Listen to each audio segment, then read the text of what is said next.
Yeah, it's Deconverted Man. I don't know why I did that. I found a video! Dear Angry Atheist. Yeah, let's start off good. Now, in the description, he says, I believe. Oh, wait, let me make that bigger here. Whoop, there we go. I believe that many atheists are obsessed with hatred for God. I do not mean all non theists. Some skeptics, like me, and agnostics are open minded in seeking answers to life's questions. They're intellectually honest when they say they do not believe there is a God, or they haven't been convinced that God exists. I have said the only honest atheist is an agnostic. Well, that's not very nice of you to say that, but okay. To declare that God and that wow, I can't read today. To declare that God and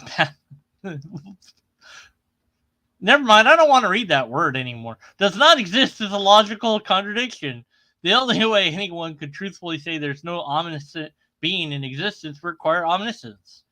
And yet, my YouTube comments and private messages on Facebook Messenger are full of militant atheists who act as their life's purpose to attack God and those who follow Him. Empathy. No, my. That, anyways, let's listen in. Spit my last breath at thee. These are among the last words of Captain Ahab as he died trying to destroy the white whale. Hello, friends. I'm pastor and teacher Jonathan Burris. Okay, so we all know that Herman Melville ripped off that great scene from Star Trek II, The Wrath of Khan. Khan! I better not kid. Somebody will remind me that Moby Dick was written in 1851. All right. In Moby Dick, Captain Ahab's final breath fueled these words. Let me then tow to pieces while still chasing thee, though tied to thee, thou damned whale. Thus I give up the spear. Melville's Captain Ahab is a this goes on for a while, so skip. Meaning to his miserable life. Okay, enough. Why is a Christian pastor discussing Moby Dick? Well, because you need an analogy for your argument to work, I guess. Because I believe many atheists are as obsessed with hatred for God as Ahab was with the white whale. Okay, well, I gotta stop you there from your under analysis of Moby Dick. It's not hatred; it's obsession. He needs to get that one. That's the one that hurt him. It's not anger that drives him as much as obsession. He needs to prove himself against this beast. But oh well, I mean, just because you're not going to look at the thing deeply, that's fine. Whatever. Yeah. I don't mean all non-theists. Some skeptics and agnostics are open-minded and seeking answers to life's questions. They're intellectually honest when they say they do not believe there is a God or they haven't been convinced that God exists. I've said the only honest atheist is an agnostic. Yeah, and that's really an insult to anyone that doesn't consider themselves an agnostic. You really shouldn't say such a broad statement like that. Although you do say you believe it, not that it's true. But I would argue that your belief is misplaced. I've met plenty of atheists that are honest people. Now, that's a example size that's fairly small, perhaps. There might be others that aren't honest, and it might be that the majority is dishonest. I don't know. I don't have any pull data to show you or anything like that. But to just make this broad, sweeping generalization, only the X group is honest. So it's like, okay, great. All religious groups except for Christians are honest. The Christians are the only dishonest group out there.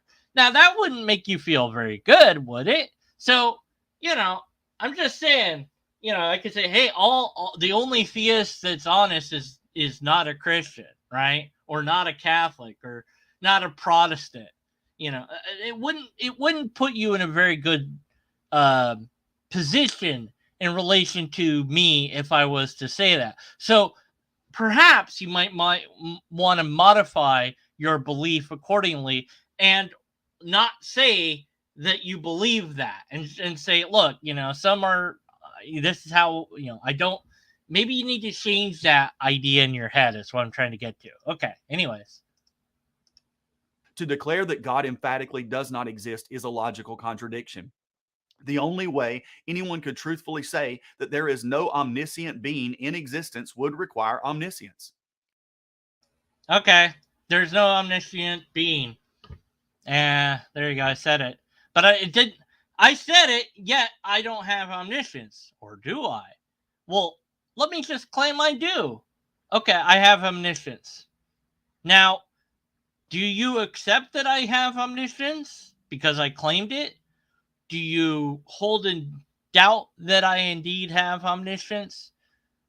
Do you think, it's possible that you don't really have omniscience? You would perhaps want me to prove that I have omniscience, right? I have never observed anything that has omniscience. That's a true statement.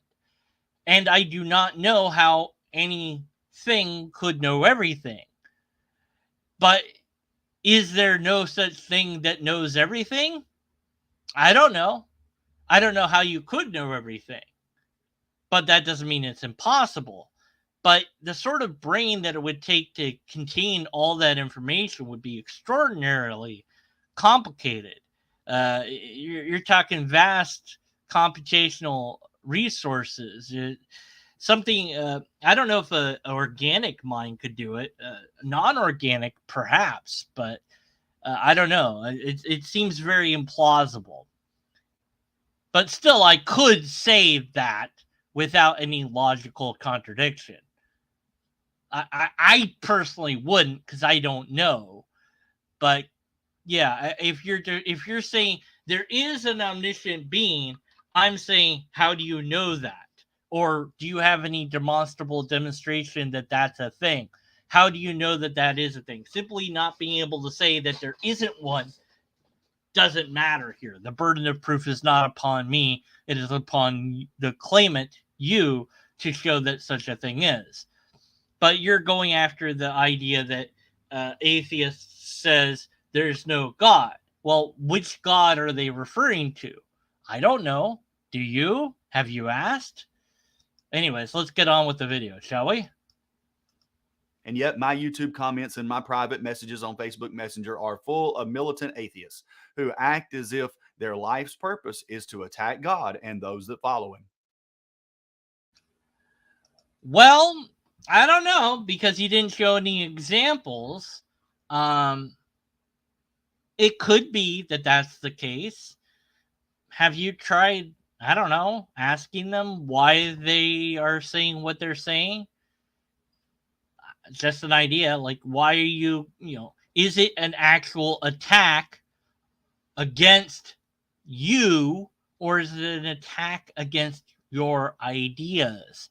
Those are two very different things. If I say, hey, your beard is not as cool as my beard, well, that's kind of an attack on you, the person.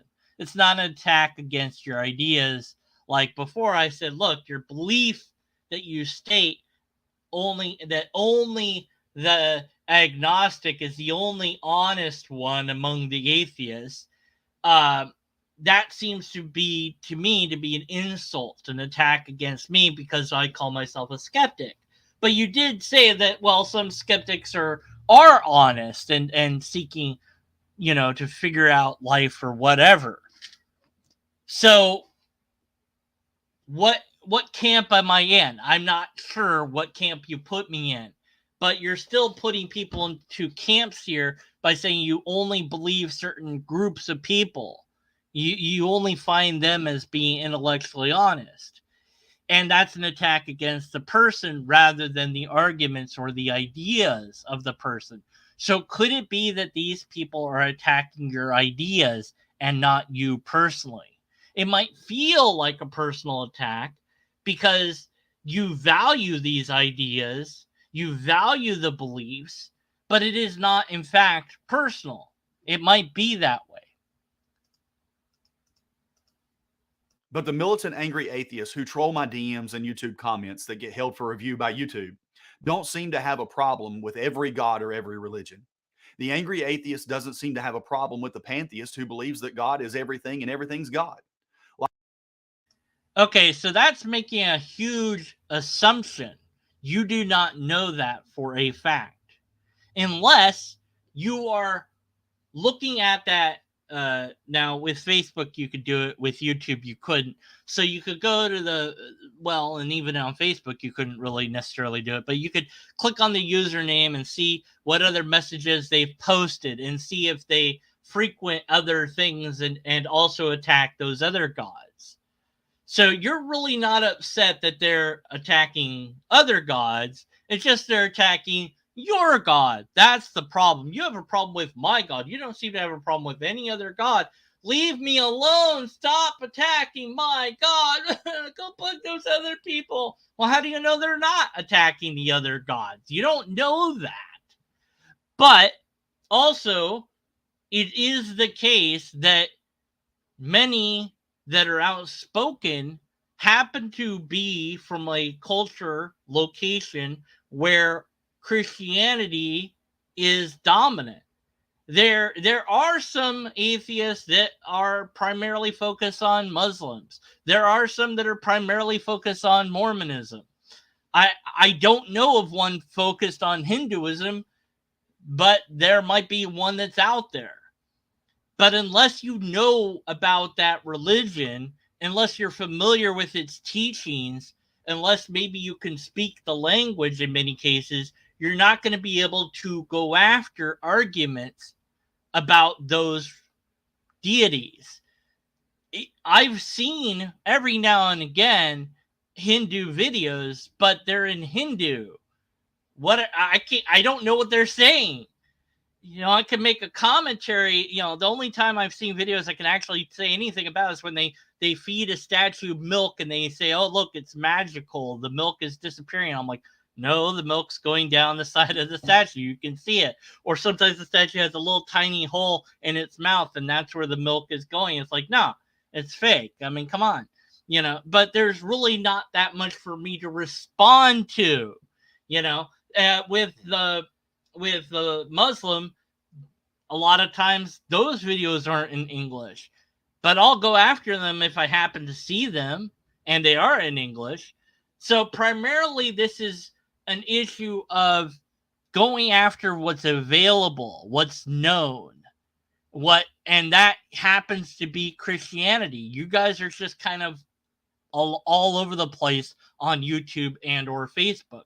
And as an outspoken Christian, of course you're going to get attacks about your religion. You're not going to get you're like, look, stop going after me. Why don't you pick on the other guys? You don't know that they're not picking on the other guys. That's one. And so you're assuming that all they're doing is going after you. You don't know that. But it's this, don't pick on me. Look, they're not picking on you. They're picking on the ideas. It's like, well, what about those ideas? What about them? Hey, look, I'll pick on them too. It's like, well, but you're picking on these ideas more. Maybe, but so what? What's your problem? I mean, your ideas are bad, just as bad, maybe worse than those ideas. I don't know, but, I'll pick on any idea. But this is just complaining. It's not really, you're not demonstrating that there's a hatred here or vendetta. This is just something that we would expect to see. Likewise, they don't seem to have a problem with polytheism that holds to more than one God. It is the monotheist in general that the angry atheist has a problem with, and the Judeo-Christian God in particular. I seriously wonder why these militant atheists don't troll Muslim clerics on YouTube. All right. Well, actually, I've got a pretty good idea. And what's that idea? I believe there are two reasons why it's the God of the Bible. Well, wait a minute, but the Muslim, that is pretty much the God of the Bible. But yeah, I'll troll them or attack or whatever. I'll go after those ideas too, if I can. That is to say, if the video's in English. I can't do anything if the video's not in English. But Yeah, so it's the God of the Bible. That's what you're upset about. Well, your God is just as made up as far as any other God, as far as I can tell. I don't know. Maybe your version of God is more plausible than others. I don't know because you haven't told me what your God's about. But just reading the plain text of the Bible and looking at that objectively and saying, what kind of character is this thing called God? It's a pretty crummy character. It's like this character, Jar Jar Binks, it's a pretty crummy character. You know, he's a foolish being. He steps in poo. He gets in the way. He's just annoying. You know, I don't know why they keep him around, and eventually kind of causes their downfall to some degree. You know, so it's not a good character. And then there's better work that's out there that has characters that are the villain, like Thanos. There's a decently established character. He has a motive and a reason. He thinks that he's right, and he is driven by his singular vision. He is, destined to do this. This is what must happen. It's its destiny to cut the universe in half, destined to get killed because of it. He's okay with that because he's done the thing that was right to do, that only he could see. Nobody else could see how right he was, right? So that's a villain because he thinks he's right, but he's not right. I don't know why anyone just didn't say, hey, what about like giving extra stuff to everybody, Thanos? Like make double the amount of food for everyone instead of wiping out half. I don't know. But at any rate, so you can recognize a character as being a bad character, and that's a separate thing from hating that character per se. These angry atheists have a problem with. First, many Christians today are pushovers. The backbone of many Christians is made of soft cartilage rather than bone. They'll not stand tall and fight. In many cases, they couldn't if they wanted to for a lack of knowledge. A recent Barna survey showed that only 6% of Christians actually have a worldview. Secondly, it's because the God of the Bible convicts them.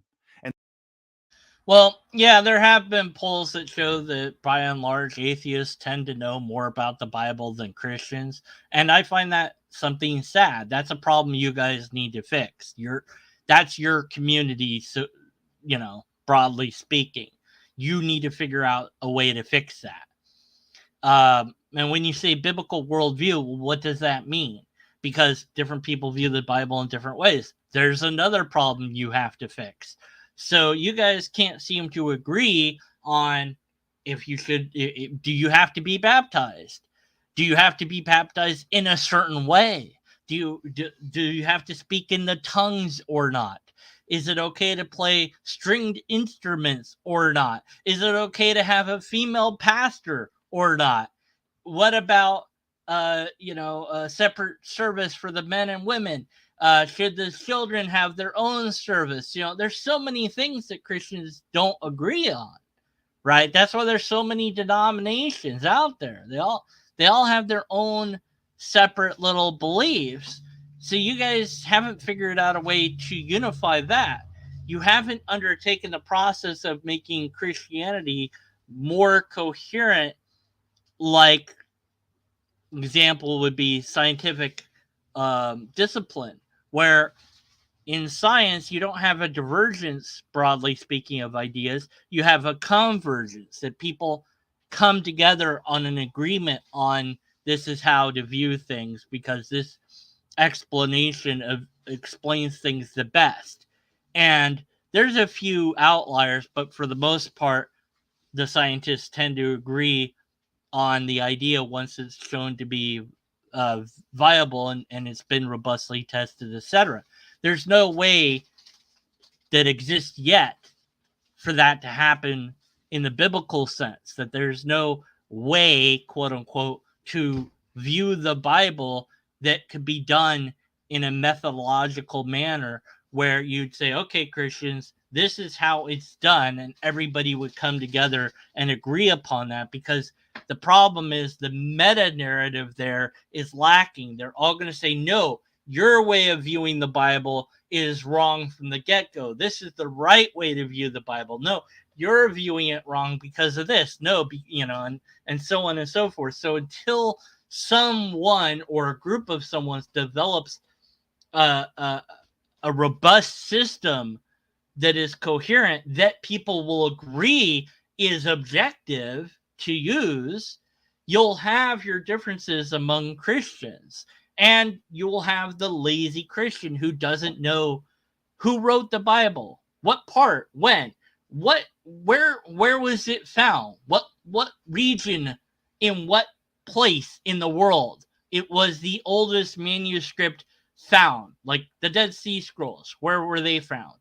Who wrote them? Do we know? Who found them? Do we know who found them? Where were they located? What about the oldest manuscript of Mark or Peter? Where was that found? Who found it? And what condition was it in? These are things that should be known, but they aren't. That's a you problem, though. And they desperately desire for him not to exist. In a recent video, I quoted 3 famous atheists who readily admitted that they had presuppositions for not wanting God to exist. I don't believe it is only those 3 who have such presuppositions. I believe Romans 1:20 and 21 hits the nail on the head. For the invisible things of him from the creation of the world are clearly seen, being understood by the things that are made, even his eternal power and Godhead, so that they are without excuse. That's logically contradictive. An invisible thing cannot be seen because it's invisible. That makes no. Just using the Bible to justify the existence of the deity that you're talking about is circular. You're going to need to do a lot better than that. As far as atheists that you quoted in your last video, I don't know who that is. Wow, you picked 3 and you probably cherry-picked what they said. I don't have any position on whether I care if a God exists or not, nor would it matter even if I did, because my feelings don't negate reality, whatever reality it is. I'm happy to find out that X is true, whatever X is, or that X is false. I'll be like, okay, cool. I didn't know that before. So it certainly doesn't apply to me, but you're wanting it to be applied to somebody out there, because, well, then you have this idea that if you can do that, you go, aha, you really hate the God of the Bible because you know that God exists. Aha, you can see God exists. It says in the Bible that you can see that God exists. That's why you hate it. You don't want it to exist. Anyways, yeah. All right, Johnny just watched the video I told him to watch. Yeah, it was a good video. Yeah, I know. It was great. Great video. Yeah, I know. Good times. If only all the videos could be good. But no, they're not. This one, for example, is bad. So let's get back to it. Because that when they knew God, they glorified him not as God, neither were thankful, but became vain in their imaginations, and their foolish heart was darkened. Yeah, see, their thing is, it's obviously talking about people that knew God in that verse. They said they knew God. I don't know God, so it's not talking to me. Oh, my word. I've got a bot. Hey, bots. Okay, gone. Jeez, what is up with the bots lately? That describes the angry atheist. It's not that you don't believe God exists. You know he does. No, I don't. It bothers you. See, there it is. There it is. You know it's there. That's why you're going out. No, that's silly. That's ridiculous. That's like, do you go after other gods? Now, maybe you do, maybe you don't, but you certainly would. I think you would say that those gods don't exist, right? Like, you don't believe in Allah, or you don't believe in Brahma or Shiva the Destroyer, right?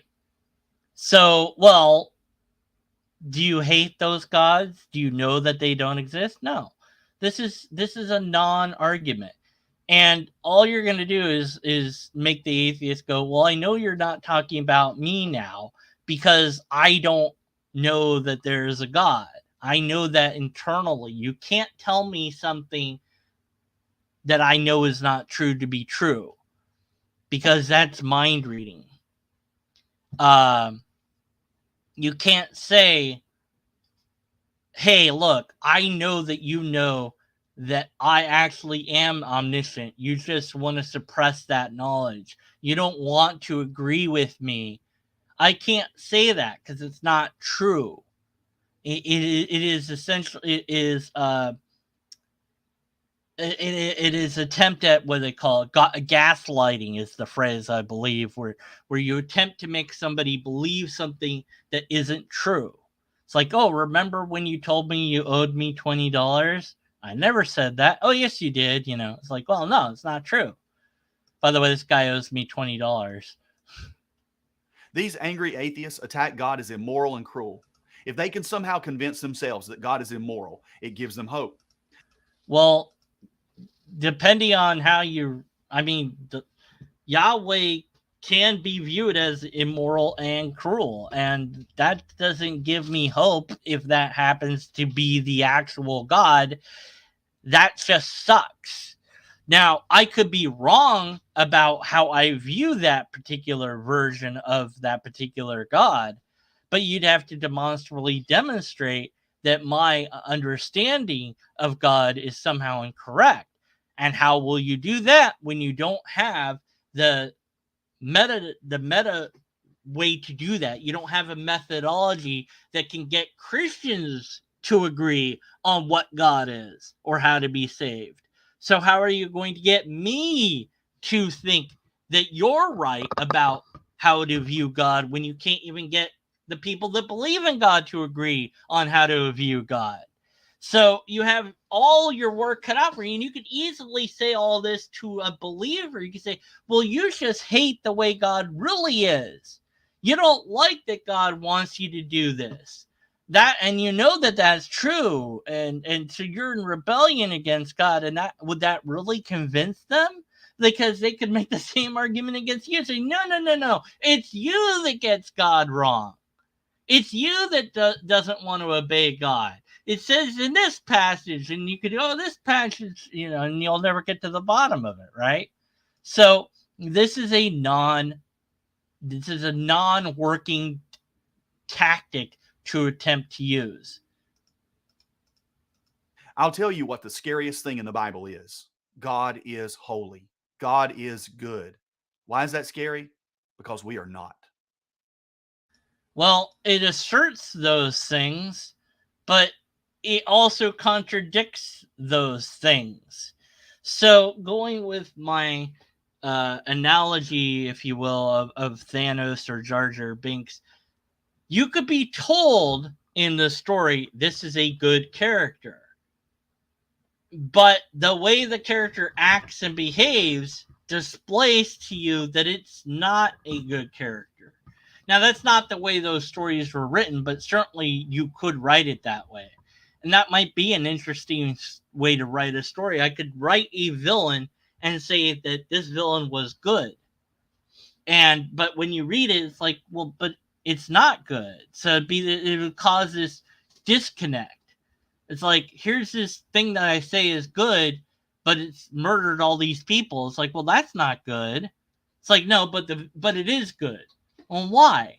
Well, it has a secret reason why it murdered all those people. Well, that doesn't justify. That would mean the means justify the ends. And it's like, yes, you know. So, does the means justify the ends? Would be a question. You go back in time. Let's say you're sent back in time. You have no control over it, but you find yourself in front of baby Hitler. And you know without a doubt that it's baby Hitler. So you can kill, and you only have a few minutes there. And again, you know that somehow, but whatever. The question is, do you kill baby Hitler? Now, my joking response is I would boot kick him out of the window and kill him that way. I'd like spike the baby like a football, kick him out the window, see him go flying, But I wouldn't do that for real. I could, would I kill him? I don't know that I could bring myself to do it. But if I did kill Hitler, however I did it, and it's a baby, am I justified in doing that? well, I believe that doing it will prevent all these horrible things that he does, but I don't know what the consequences will be for this action. So, is doing something that is wrong in one sense going to lead to right things later on? I don't know. So, honestly, I couldn't do it. It's like, well, couldn't you go, so you sent forward in time, you see what the result is if you do kill Hitler. It's like, then you have more information to work on. But even if it was the case that you knew that doing the action of killing a, a baby Hitler is going to lead to a greater good, is it okay to murder a baby? If it's wrong to murder, if it's wrong to kill, then it's wrong to kill. If it's sometimes wrong to kill, then it depends. And unless you're in that moment, you might not know which way you would go. It's a difficult moral quandary. And as limited people, limited beings, we do not have all the information at hand to make the best decision we could make. So it might be that I kill baby Hitler, believing that the ends justify the means, that this one murder that I'll have to live with is going to save countless people. And I might be right, but I don't know that really justifies it. The other thing is, then if I had perfect knowledge, I knew absolutely that what the consequences would be, then it's a matter of how I kill it. Because kicking it, bouncing it like a football and then kicking it out of a window, that's pretty messed up. There's nicer ways to kill baby Hitler. Smother him, or you get a lethal injection, or there's got to be a better way to do it. Drowning it, that seems pretty messed up, or depriving its oxygen.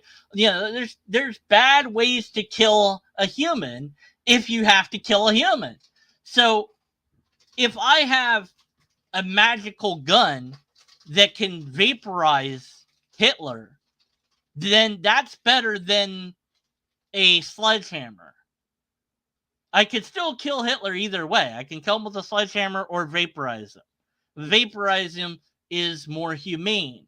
It's a less painful way to kill that person. In fact, it's completely painless, probably because it's instant, right? So if you're telling me this being that you're calling good, that has unlimited powers, it can indeed vaporize people, and just they're nothing. They turned into dust like Thanos does in Avengers Endgame, or Infinity War, whichever one. Not to spoil that movie, but so he has the ability to do that, but instead the being chooses to drown that thing. I'm going to say that's not good. That is not a good way to kill that being. If you're telling me they had to kill them and it's like, well, wait a minute, there's a problem there. Isn't there a better way than killing them? Isn't there a different alternative to that? Couldn't you put them somewhere where they couldn't hurt anyone else? Wouldn't that be better? There's other possibilities, right? So you're telling me that the being that you're calling good is, but yet I see that it does these things that I consider bad. Those things don't fit together. So you're going to have to explain to me, how is it good to drown humans? Even if the humans are horrible, terrible people that have done bad things, whatever. It's like, look, there's 1,000 other ways that you could have dealt with those humans other than drowning them, let alone the animals and insects and plant life that you're also killing off, which seems arbitrary and a bit excessive and pointless. But why are you doing that? There's a million other ways to do that I can come up with as a limited human being. And why are you killing them? Can't you think of something better? So to say that it has some hidden thing that I don't know about and it's never said in the Bible what ultimately that drowning these people will result in this thing that's really good. I'm never told what that thing is in the Bible, so I can't extract what that might be. Now, before you think I'm standing in a holier than thou position, let me stop you and tell you that I am not better than you. I was you. There was a time in my life when I hated God. I did not doubt his existence. I loathed him. He was the object of all my dissatisfaction. Like the white whale, I blamed him for everything wrong in my life. Before my 16th birthday, I was living at my uncle's house and sleeping on his couch because I couldn't get along with my own father. Everything I owned fit into a small trunk. On a shelf in his living room were two white Bibles given me by my maternal and paternal grandmothers. I couldn't stand the sight of them. Not open them and reading them. I never read them. It was merely the sight of the white covers that irked me. I emptied that trunk, threw those two Bibles into it, locked it, carried it down to my uncle's building. I pulled everything out of the back right corner, threw the trunk into the empty space, and piled everything I could find back on top of it so as to conceal it from my sight. I walked out of the building, walked across the road, threw the key to that trunk into the neighbor's pond. Spoiler alert, though, that did not end my problem. Shortly after turning 16 and getting my license, I went to my mom's for the weekend. After a horrible day at school, I had cursed out a young lady on the bus. I'd called her terrible things. In my rage, I spewed insult after insult at her, and she had done nothing to me. She and her brother were different. They were quiet. They were nice to other people. He took care of her. They were Christians. And I hated him for no other reason than he was a good guy.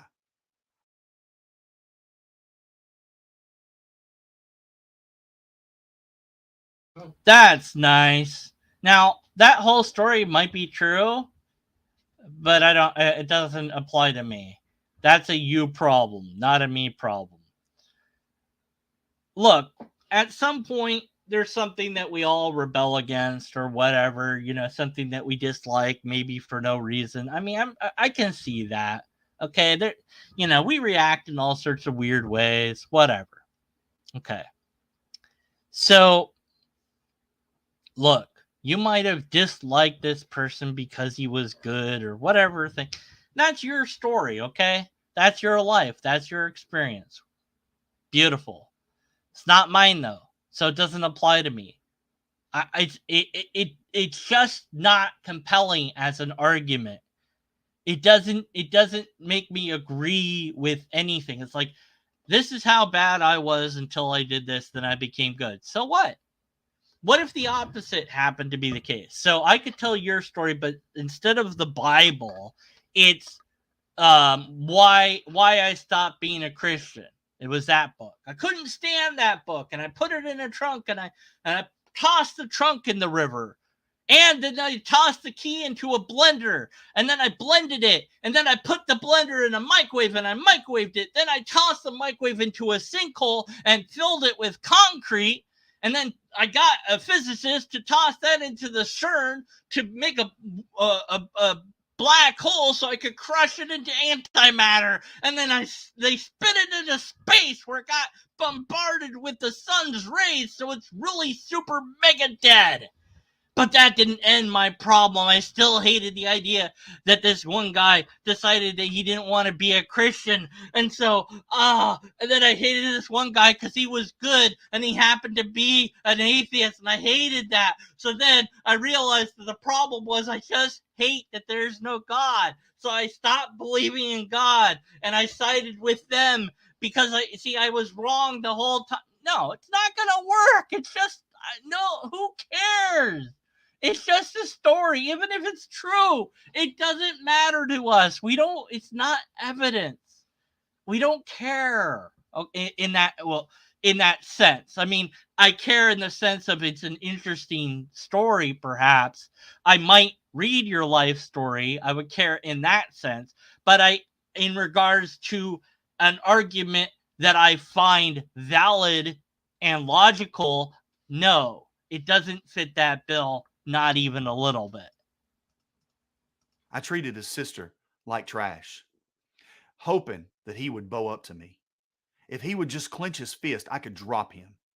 But this guy with tears running down his face just stood there between his weeping sister and a feral, hate filled teenage punk.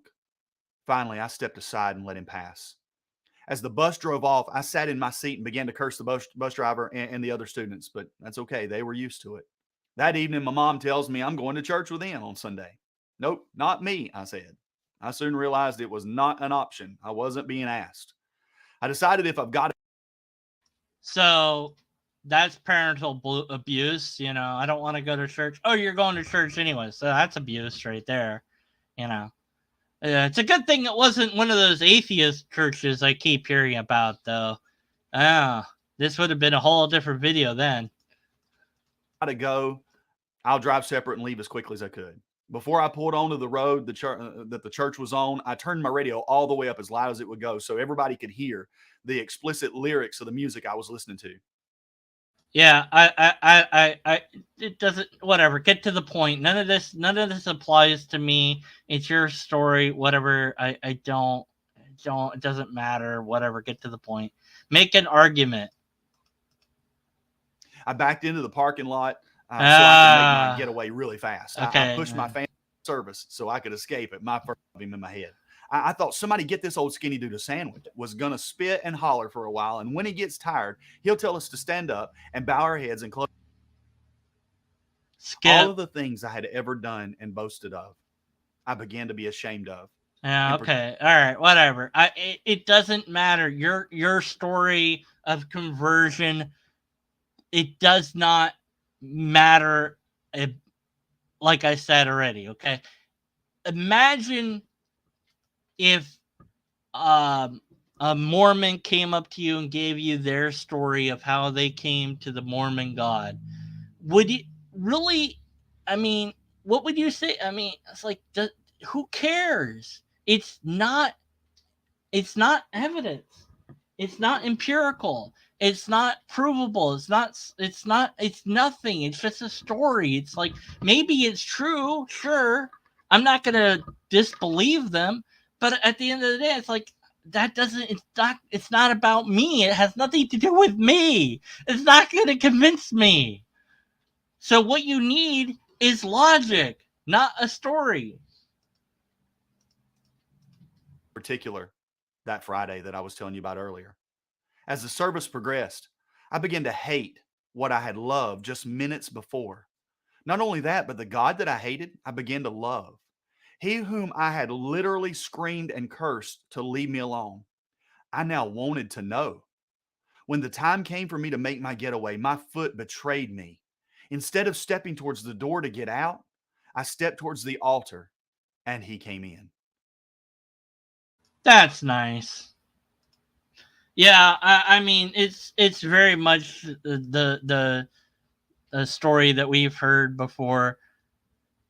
But I would say the counter to your story is Langston Hughes' essay called Salvation, where he was in church willingly. He wanted to go there. And his grandma was really excited for him because he was going to finally, have Jesus come in, and he was waiting for that to happen. He was sitting there waiting for that moment to happen. And then nothing happened, and nothing happened, and nothing happened.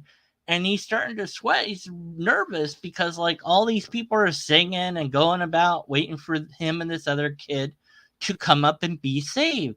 And the other kid's like, well, God damn it, I'm going. And he went up, and he's like still sitting there like, wow, that guy just blasphemed and lied, because he's lying to everybody.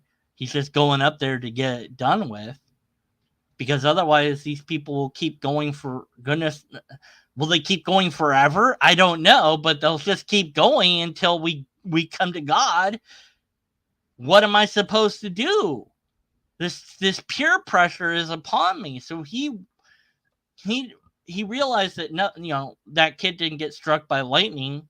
I'm not gonna blaspheme, but I guess I'll go forward. I don't want to lie to everybody, but I don't have a choice because I have to do this, right? So he goes and he does that.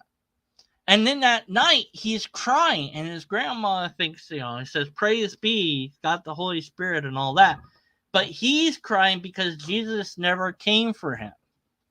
So if Langston Hughes' story is true, and I believe that it is true, then you're put into a weird predicament as a believer in God. Here's somebody that was expecting God, wanting God. So did Jesus not come for Langston Hughes? Or is it that that Langston Hughes rebelled secretly in his heart against God? Because it doesn't seem like he was. Nowhere does it indicate that. He wanted it to happen. He wanted to meet Jesus. He was excited about it. His grandma told him about it. He was like, yeah, this is going to be great. But that moment that you're talking about where God came in did not happen for him. And I've spoken to at least, I don't know, one Christian I can say for sure who said that he has not ever felt God the way that other Christians talk about, but he still believed in God anyways. And there are, I know I've seen and read that this feeling is something that not all religious people have. So as a believer, you're going to have to explain why it is that some people never get this feeling, whether they're believers or not believers. For the not believer who's waiting for Jesus to come and never feels it, aren't they justified in turning around and leaving? If you hadn't felt that feeling of God, would you have left then? Or would it be that the peer pressure of everyone around you might have compelled you to stay and fake it? I don't know. And neither do you. But how do you possibly hope to explain the fact that some people never have this feeling that you attribute to God? Now, as a skeptic, I think that the explanation of that is that different brains have different properties to them because we're born differently. And so some brains can have certain experiences and other brains cannot. And that makes sense under natural selection. But it makes zero sense if there's an actual God that wants us all to know that it actually exists, because then you have to be able to explain why God made it so that certain people will never feel God in their head or their heart. That it is impossible for those people to do so. That makes zero sense under that system. How in the world would you hope to explain that phenomenon? But you're too focused on the atheists that quote unquote hate God because you used to be one of these people that hated God, or at least you think you did, or whatever. So look, we're not like that. We, as far as this God, I don't hate it any more than I do Jar Jar Binks. Well, granted, I hate Jar Jar Binks, but I don't, like hate, what I'm saying? It's like, yeah, I hate him as a character, but I don't like actively hate him. I mean, there's some people I do hate in that way, but not Jar Jar Binks and not even Yahweh.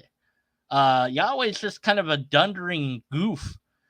Somebody with extraordinary power that doesn't know what to do with it.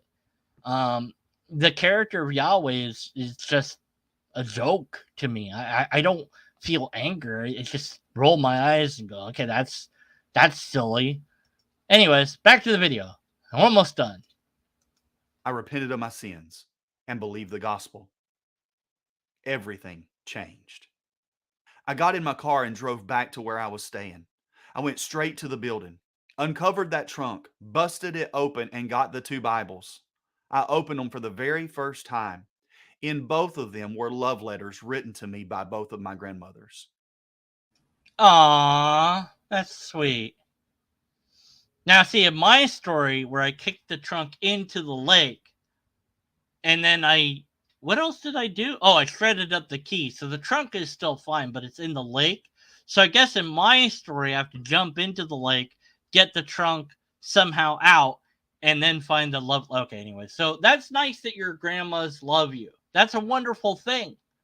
Humans love other humans, and we know without a doubt that humans exist. That's great. I know Fish Head Salad exists. I know Johnny Drive-By exists. There's no shred of doubt in my mind. Now, I don't know that I'd say I love them. I enjoy them a great deal, and I'd miss them profoundly if they weren't around. I like them, and I want to hear more from them. But Fish Head Salad's like, I'm not making a video. And I'm like, why? He didn't tell me why. He's just not doing it. I'm like, come on, do it. He's like, I got real life or something. I don't know what to make a video. I want a video with him. He will do it. I'm okay now. All right. Sorry. I went off on a tangent. It happens sometimes. What was I saying? All right. Back to the video.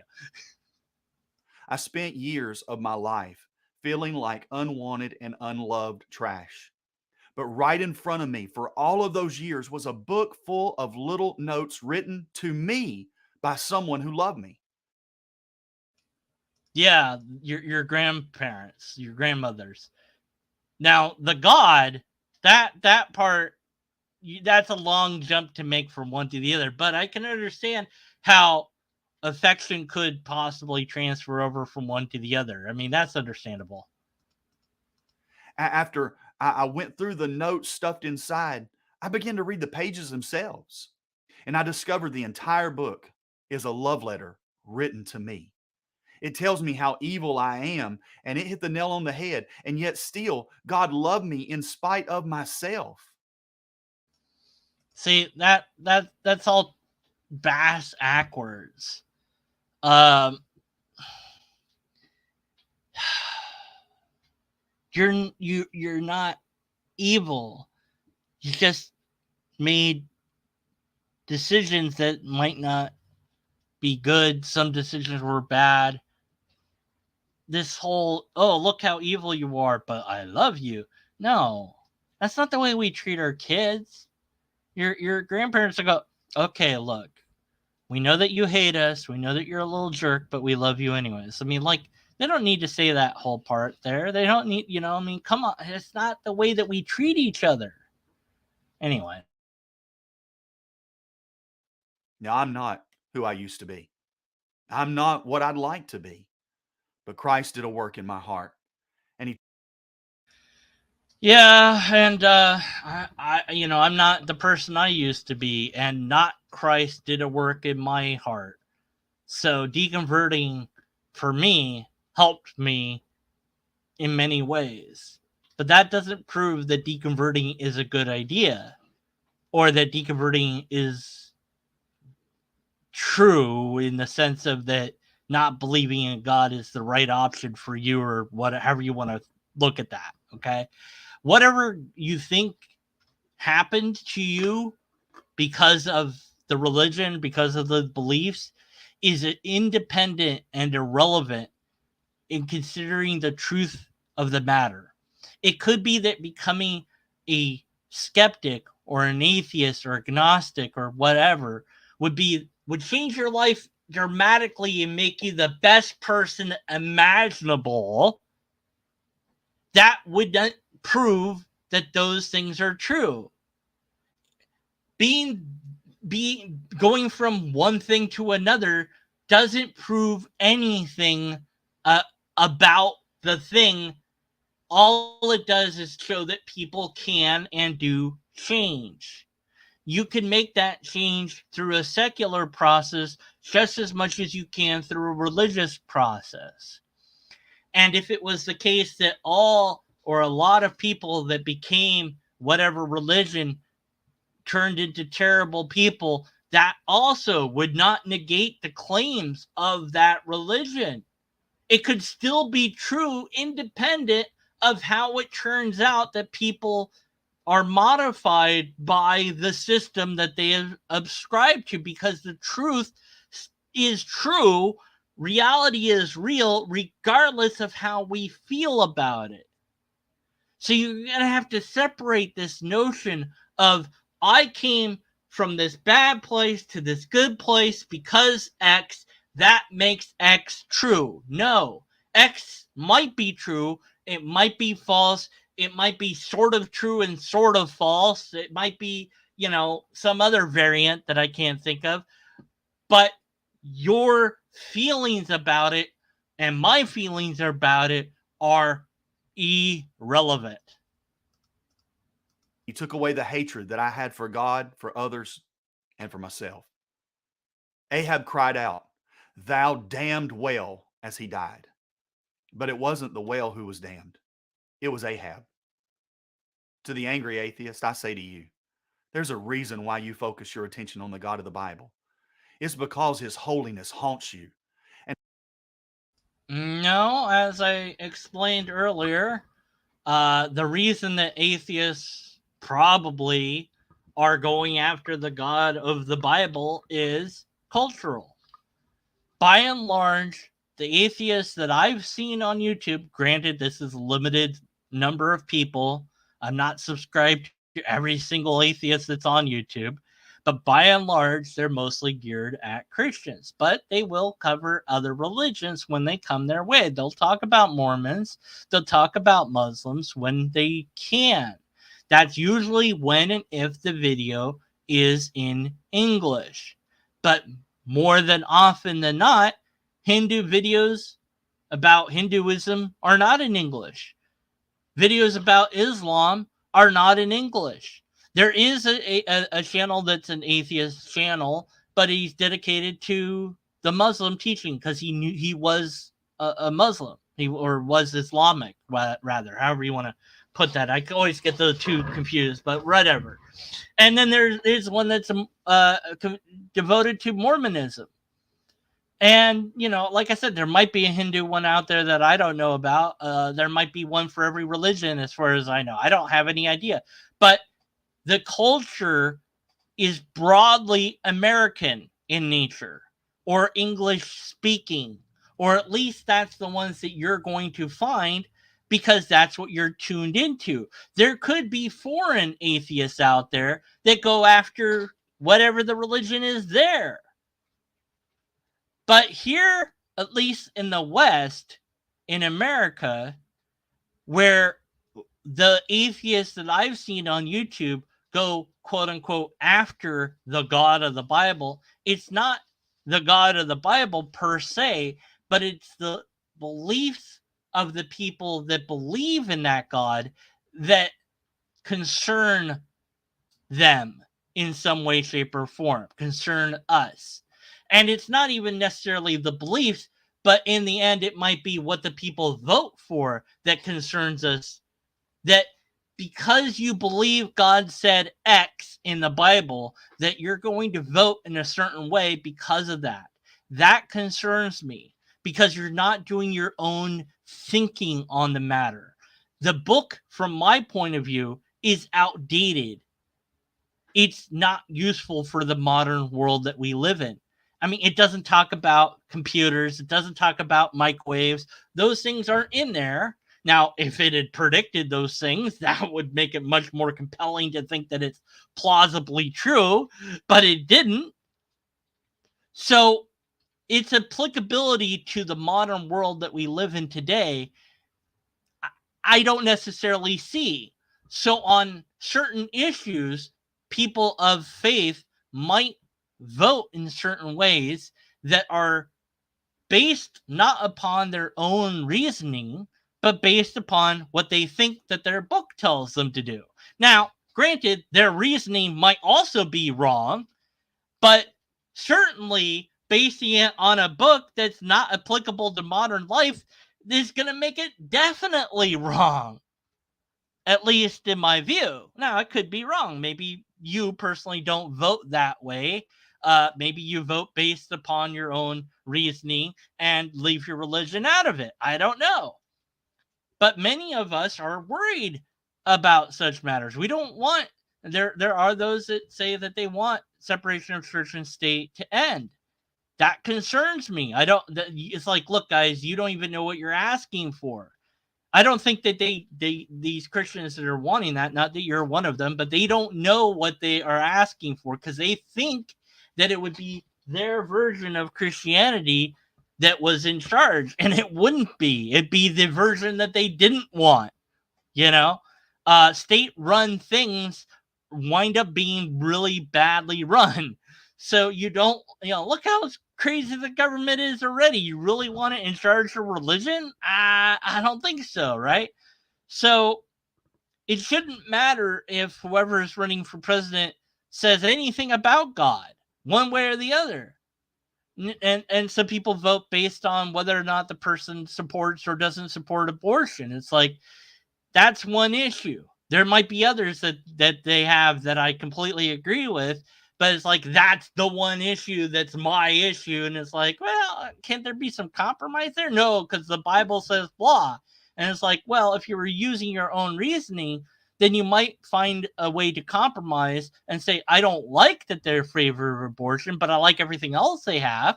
So I guess I'll vote for them. Maybe I can write them and say, hey, look, I don't like your position on abortion.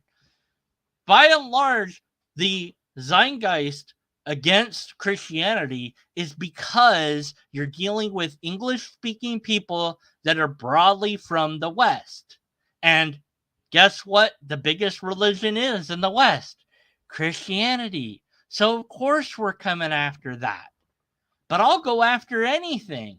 Send me a video and I'll go after it. I'm happy to.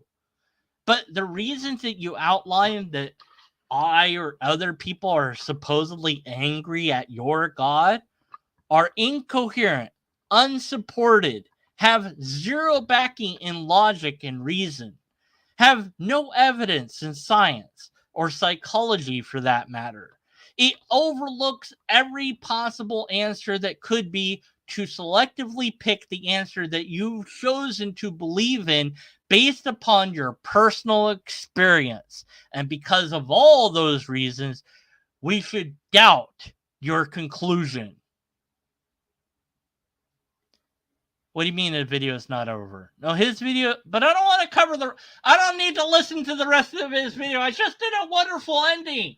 Can I end the video now? Really? It's been an hour. I'm going to end the video. No, it's not going to be a part 2. My producer is telling me I should keep going because there's a little bit more of his video that I haven't played yet. All right, fine. We'll do it, but just this once. And then from this moment forward, the next time that my non-existent producer demands something of me, I'm not going to do it. But the next time after that, I might do it. I don't know. Okay, fine. We'll listen to the rest of this, and then we'll be done. We might fast forward through it, though. And if you don't repent and believe the gospel as I did, then he, like Ahab's well, will drag you down, down, down to hell in judgment. Oh, no. Not only did I slow it down, but also, oh, no, appeal to consequence. Oh, the horror. So basically, you've said that your God exists and therefore sneezes occur. Sorry, wrong consequence. That if I don't believe, the bad thing will happen. I better believe. Well, okay, so your God commits an ad ballium, which is a logical fallacy, which means your God is logically incoherent, which means there's no reason to believe in your God because your God. Well, if your God exists, it's a illogical being. Good job. I can trust it as much as I can trust any other illogical being, which may or may not be in a good amount, but it's certainly not a good thing because you also would say anyways, okay. But if you'll turn from your sin and believe him, he who is your greatest enemy will become your dearest friend and father. And so I beg you, repent and believe the gospel. No classical blah blah blah blah will change your mind about anything. No. Only the gospel can take your hard heart, soften it, and make you receptive to the love that God has for you. No. Okay. So the end of your video is just preaching. Got it. No, actually reading the Bible has deconverted a lot of people. Funny enough. And the skeptic on YouTube who has way too many subscribers for my taste, he should give those subscribers to me. I deserve them. Blah, blah, blah, blah. No, that's not how things work. Sorry. No, but no, that's fine. You can have whatever subscribers he wants. That's fine. It's fine. It's fine. Subscribe to me. What was I saying? Oh, right. He's reading through the Bible and it's not making him come to God. So there's a counterexample. So no, your idea doesn't work. Hey, read The Lobsterist. Have you done that, Pastor? No, you haven't? Why not? If you read The Lobsterist, you'll come see the truth of the lobster and how amazing it is. So you haven't done that. Bet half my subscribers haven't read The Lobsterist, even though I've talked about it a lot. More times than they'd like me to, probably. They're probably like, Deacon Man, if you mention The Lobsterist one more time, I don't know what I'm going to do, but it's going to be a bad thing and you won't like it. And I'll be like, that's an appeal to consequence. And they'll be like, yeah, but I'm still going to do it. And I'll be like, well, I'm still going to mention the Lobsterist. You go, oh, that's it. I'm on my way to find you, deconverted man. And then you'll pay. You'll pay in blood and sweat. And I'll be like, I have lobsters. I have a whole army here. You'll be sorry, and then we'll have a war, and things will happen. And okay, now can I end it? The producer says I should have ended it when I had the great closing, and it was his fault that I didn't. So everyone, make sure to comment on me getting a new producer that's not real, or maybe getting a real producer. There is this one guy I've been talking to that's kind of my producer, kind of, not yet though. But yeah, I got to complain about some more stuff to him. Yeah, because I got to make me hard to work with. That will show him. Wait, what? Why would I do that? No, I don't want to do that. I want to make it easy to work with. No, yes, no, push the button. Never, Finn.